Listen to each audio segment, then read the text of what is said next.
মনোবীক্ষণ polyclinic, চিকিৎসার জগতে এক দশক। এখন এখানে সব বিষয়ে ডাক্তারবাবু একসাথে তলায়। ফোন করুন 7477999515 এই নম্বরে। গার্ডেন রিচে দুর্ঘটনায় মৃত্যু হল মুর্শিদাবাদের ভগবানগোলার ছক্কননগরের বাসিন্দা নাসিমউদ্দিন শেখের। প্রায় এক মাস আগেই কলকাতায় কাজে গিয়েছিলেন নাসিমউদ্দিন। নির্মাণ শ্রমিক হিসেবেই কাজ করতেন। রাতেই দুর্ঘটনার খবর জানতে পারে পরিবার। নাসিমউদ্দিনের 3 নাবালক সন্তান রয়েছে। নাসিমউদ্দিনের স্ত্রী বর্তমানে অন্তঃসত্ত্বা। ছেলে মেয়েদের নিয়ে বাড়িতেই থাকেন তিনি। পরিবার সূত্রে জানা গিয়েছে, গার্ডেন রিচে দুর্ঘটনাগ্রস্ত ফ্ল্যাটে 3 তলায় ছিলেন নাসিরউদ্দিন।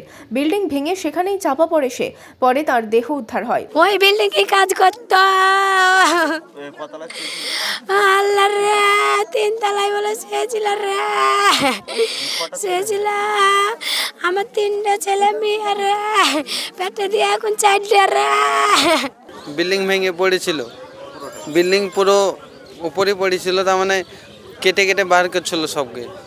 একেও 3 তলা থেকে তার মানে তলে কেটে বার করলো। মঙ্গলবার ভোরে শ্রমিকের দেহ পৌঁছয় ভগবানগোলার ছক্কননগরের বাড়িতে। কান্নায় ভেঙে পড়েন পরিবারের সদস্যরা। পরিবারের একমাত্র রোজগেরেকে হারিয়ে দিশেহারা পরিবার।